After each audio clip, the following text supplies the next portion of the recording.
Tolong Mbak. Nah, di sini presentasi kali ini bakal dipandu oleh Anggur Masyaallah Diva atau bisa dipanggil Angel. Ih, minum kok berdiri sih. Ih. Nah, selanjutnya ada saya, Syifa Oktaviana Hermawan, biasa dipanggil Via. Oke. Nah, ini juga ada Vivi, tapi kan Vivi udah presentasi dulu kemarin. Iya. Jadi kita udah memasuki tidak. Vivi sekali dia. Oh, aja. Nah, ada daftar isi atau table of contents. Nah, di sini kami akan membahas tentang perbedaan bank konvensional dan bank syariah, kemudahan untuk nasabah, QRIS, dan pembayaran non tunai. Ada juga aplikasi transfer antar bank, asuransi, teknologi finansial yang terpercaya, dan vintage lending. Oke. Masuk ke pembahasan pertama. Nah, langsung saja kita masuk ke pembahasan yang pertama yang akan dibawakan oleh saya sendiri dengan tema perbedaan bank konvensional dan bank syariah. Pertanyaannya, carilah perbedaan bank konvensional dan syariah. Next. Nah, ini dia jawaban dari pertanyaan tersebut. Hijau. Jadi, secara garis besar, bank konvensional itu melakukan pengelolaan dana di dalam seluruh lini bisnis menguntungkan di bawah naungan undang-undang. Dalam bank konvensional, hubungan antara nasabah dan lembaga perbankan yaitu debitur dan kreditur. Nasabah berperan sebagai kreditur, sementara pihak bank berperan sebagai kreditur. Terus, sedangkan bank syariah itu menggunakan aturan Islam dalam mengelola uang nasabahnya. Bank syariah akan mengelola dana nasabah pada lini bisnis yang diizinkan oleh aturan Islam. Jadi, uang nasabah tidak boleh diinvestasikan atau dikelola pada bidang usaha yang bertentangan dengan nilai Islam. Pada bank syariah, hubungan antara nasabah dan bank itu terbagi menjadi empat, yaitu penjual pembeli, kemitraan, sewa, dan penyewa. Lanjut. Nah, ini kalau pakai tabel ya, pembedanya antara bank konvensional dan bank syariah. Yang pertama itu ada tujuan pendiriannya, bisa dilihat di sini perbedaannya ya. Oke. Nah, yang kedua juga ada perbedaan dari prinsip pelaksanaan. Ayo. Jadi perbedaan itu acuan peraturan nasional dan internasional berdasarkan hukum berlaku. Kalau bank syariah itu berdasarkan hukum Islam. Ya, itu singkatnya itu ya guys. Nah, yang nomor 3 itu ada sistem operasionalnya. Sistem operasional di bank konvensional itu memberlakukan penerapan suku bangsa dan perjanjian secara umum berdasarkan aturan nasional. Sedangkan bank syariah itu menggunakan akad bagi hasil atau nisbah. Yang keempat itu ada kesepakatan formal. Kalau di bank konvensional itu ada perjanjian secara hukum nasional, sedangkan di bank syariah itu melakukan akad dengan memperhatikan hukum Islam. Nah, yang kelima ada perbedaan dalam hal metode transaksi. Kalau di bank konvensional itu mengikuti kebijakan transaksi yang telah diatur dalam hukum yang berlaku dan relatif umum dan sama pada setiap banknya. Sedangkan bank syariah itu beberapa metode transaksi khusus sesuai dengan fatwa yang dikeluarkan oleh MUI. Nah, yang keenam itu ada perbedaan dalam hal pengawas kegiatan. Kalau di bank konvensional itu dewan komisaris, kalau di bank syariah itu terdiri dari berbagai lembaga, banyak ya guys. Kalau 7 itu ada sistem bunga. Perbedaannya adalah kalau di bank konvensional itu menggunakan suku bunga sebagai acuan dasar dan keuntungan, sedangkan bank syariah tidak menggunakan sistem bunga.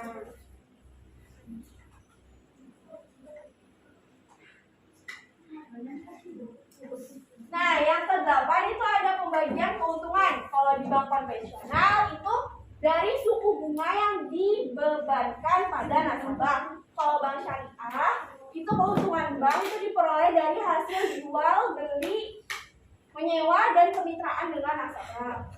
Kalau 9 itu ada pengelolaan denda.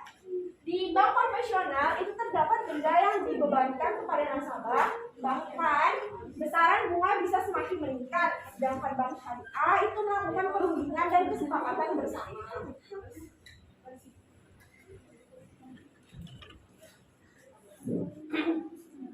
Oke, kita lanjut nih ke pembahasan yang kedua, yaitu tentang kemudahan untuk nasabah. Jadi di sini kami akan menyampaikan ke kalian semua apa aja sih yang bisa kita dapatkan sebagai nasabah. Apa aja tuh? Betul, lanjut. Nah, kemudahan untuk nasabah itu ada beberapa kemudahan yang biasa diterima nasabah dengan layanan perbankan, yakni pertama, working balance, yaitu kemudahan penunjang prosedur transaksi harian suatu bisnis sehingga dapat mempermudah proses penerimaan dan pengeluaran dari transaksi tersebut. Yang kedua itu ada investment fund, yaitu adanya tempat berinvestasi dengan harapan dapatkan hasil dari penanaman investasi berupa bunga. Yang ketiga ada saving purpose, yaitu adanya tempat yang memberikan jaminan keamanan untuk penyimpanan uang. Juga memudahkan nasabah dalam penanganan transaksi ke luar negeri dengan mudah dan juga cepat. Juga pengalih aset likuid. Pengalihan dana itu berasal dari nasabah yang surplus dan kepada nasabah yang sedang membutuhkan dana.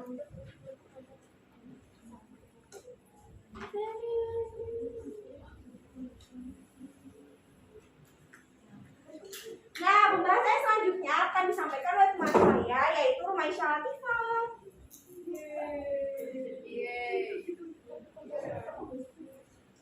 Oke, di sini aku mau menjelaskan tentang QRIS atau QR Code Standar Pembayaran Nasional. Pertanyaannya, selain menerbitkan alat pembayaran tunai, BI juga menerbitkan QRIS. Apa itu QRIS dan apa tujuannya diterbitkan oleh Bank Indonesia? Nah, QRIS, Quick Response Code Indonesian Standard atau biasa disingkat dengan QRIS, adalah penyatuan berbagai macam QR dari beberapa penyelenggaraan jasa sistem pembayaran atau PJSP menggunakan QR Code. QRIS dikembangkan oleh industri sistem pembayaran bersama dengan Bank Indonesia agar proses transaksi dengan QR Code dapat lebih mudah, cepat, dan terjaga keamanannya. Singkatnya, QRIS adalah standarisasi pembayaran menggunakan metode QR Code dari Bank Indonesia agar proses transaksi dengan QR Code menjadi lebih mudah, cepat, dan terjaga keamanannya. Dilansir dari kontan.co.id, menurut sejumlah pelaku usaha, ada beberapa hal yang mendorong Bank Indonesia untuk melakukan implementasi pembayaran melalui QR. Salah satunya melihat contoh keberhasilan QR sebagai sarana pembayaran di negara tetangga seperti Cina lewat Alipay dan WeChat Pay, serta India lewat PayTM dan Bharat QR. Dari sumber lain, CNBC.com mengatakan selain guna melindungi konsumer, penyusunan standarisasi sistem pembayaran QR Code yang telah dilakukan Bank Indonesia juga bertujuan untuk menciptakan kompetisi yang sehat. Kalau tidak ada standarisasi, maka yang besar makin besar, yang kecil tidak punya room untuk mengembangkan teknologi. Jadi, munculnya standarisasi ini supaya jangan sampai terjadi abuse to customer Bis to customer juga mungkin customer di charge selalu tinggi atau sekarang sedang banyak diskon. Ini kita atur aturan mainnya biar fair. Jelas Rifki dalam acara bincang-bincang media BBM di gedung B.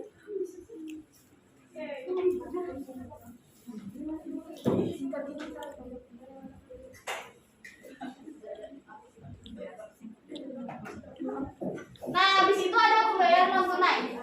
Sekarang kita sudah tidak asing lagi dengan pembayaran non tunai. Sebutkan aplikasi apa saja yang bisa kita gunakan dalam hal ini. Berikut jawabannya. Dari namanya ada udah jelas ya. Alat pembayaran non tunai adalah alat yang digunakan dalam proses pembayaran tanpa menggunakan uang fisik seperti koin dan kertas, melainkan uang non tunai sangatlah seperti cek, giro, kartu kredit, dan uang elektronik. Berikut ini contoh pembayaran non tunai. Yang pertama ada kartu kredit. Yang kedua ada kartu debit, yang ketiga ada cek, dan ada dolar giro. Terus ada nota kredit, nota debit, e-money atau uang elektronik, dan e-banking. Terus juga ada e-wallet.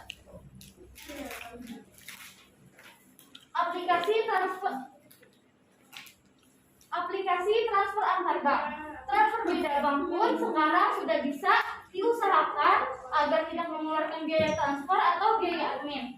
Sebutkan aplikasi apa saja yang bisa digunakan dalam hal ini. Nah, teknologi sekarang sudah sangat canggih. Kalian tahu gak sih ada aplikasi yang bisa memotong biaya transfer antar bank bahkan sampai 0. Nah, aku mau main tebak-tebakan dulu sama kalian. Ini ada yang tahu saya siapa? Ini apa? Dana. Ini. Oh iya, tulisannya ada. Ini aja. Oke. Ya, next. Ya, jadi jawaban kalian benar semua ya. Ini ada Flip, Ovo, dan lain-lain. Oh my. Ini ada tutorial. Tupai. Tawa. Oke. Tunggu dulu. Stop ya. Ya udah. Halo guys, kembali lagi dengan saya. Di sini aku akan ngejelasin salah satu lembaga yang dibahas adalah perasuransian kan. Jadi apa saja nih manfaat asuransi bagi masyarakat dan apa saja jenis asuransi yang ada di Indonesia. Aku pengen Nah, inilah manfaat dan jenis asuransi ya. Yang pertama itu sebagai tabungan dan investasi. Yang kedua itu memberikan ketenangan hati, jiwa, raga, dan semuanya. Yang ketiga itu membantu mengatur keuangan dengan lebih baik. Yang keempat itu meminimalisir kerugian. Nah, asuransi juga ada banyak jenisnya nih, antara lain ada asuransi kesehatan, asuransi jiwa, asuransi jaminan hari tua, asuransi pendidikan, asuransi properti, asuransi perjalanan, dan yang terakhir asuransi kendaraan bermotor. Nah, lanjut ke teknologi finansial yang terpercaya. Jadi pertanyaan di sini, ketika maraknya penggunaan teknologi finansial, bagaimana sih cara kita mengetahui apa layanan tersebut aman digunakan atau tidak ya?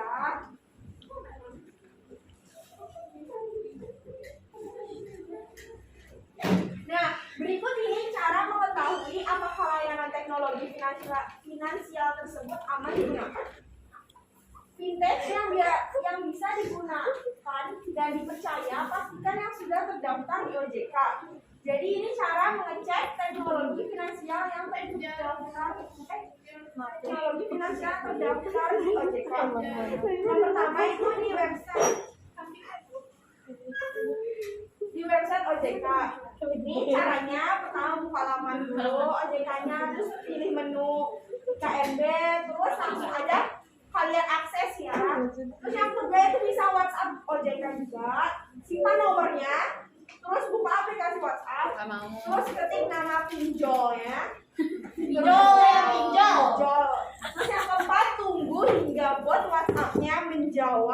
pertanyaan. Betul. Ditunggu, jangan kesabaran. Wow. Mau cari ke Angel. Cari ke Angel.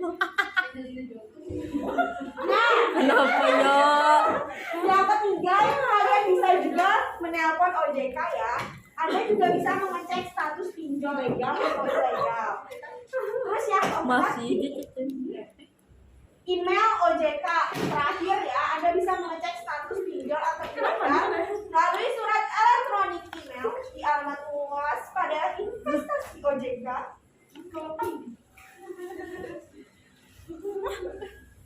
Mas. Nah, Angel marah. Angel kita sini. Apa aja? Vintage lending. Apakah kalian tahu apa itu Enggak. vintage lending? Tahu. Yang nggak tahu, cari tahu sendiri. Carilah vintage lending apa saja yang sudah berizin dan terdaftar di OJK. Sebutkan dan jelaskan. Oke, banyak tuh. Males juga. Nah, pertama-tama aku mau jelasin vintage lending apa sih itu? Nah, menurut OJK dan ID vintage lending atau disebut juga vintage peer-to-peer lending atau layanan pinjam meminjam uang berbasis teknologi informasi atau LPMUBTI adalah salah satu inovasi pada bidang keuangan dengan pemanfaatan teknologi yang memungkinkan pemberi pinjaman dan penerima pinjaman melakukan transaksi pinjam meminjam tanpa harus bertemu langsung. Mekanisme transaksi. Oke. Menurut OJK nah, vintage lending yang terpercaya sampai dengan 6 Oktober 2001 total penyelenggara vintage peer-to-peer lending atau vintage lending yang terdaftar dan berizin di OJK adalah sebanyak 106 penyelenggara. Banyak ya. Pertanggal 14 September 2021, Ketua Klaster Syariah Asosiasi Vintage Pendanaan bersama Indonesia AFRI, Lutfi Adiansyah menjelaskan bahwa hingga kini baru ada 10 loh guys, dari 106 cuma ada 10 platform teknologi finansial peer-to-peer yang berbasis syariah. Dari 106 cuma 10 yang syariah.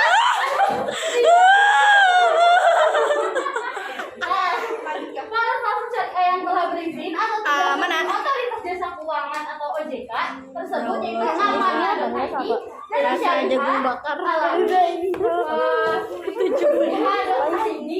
dan Vintage Syariah dan Vintage Syariah.co.id. Nah, di sini aku mau jelasin sedikit tentang Amanah.id. Amanah adalah perusahaan yang menyediakan platform untuk melaksanakan kegiatan pembayaran syariah secara P2P, akun email, username, password, dan identitas pengguna yang sudah terdaftar di platform dapat mengakses layanan.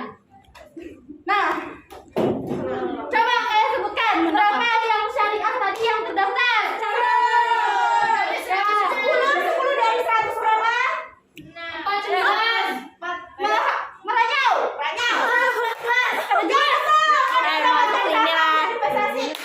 Mia. Anda mendapatkan saham uang.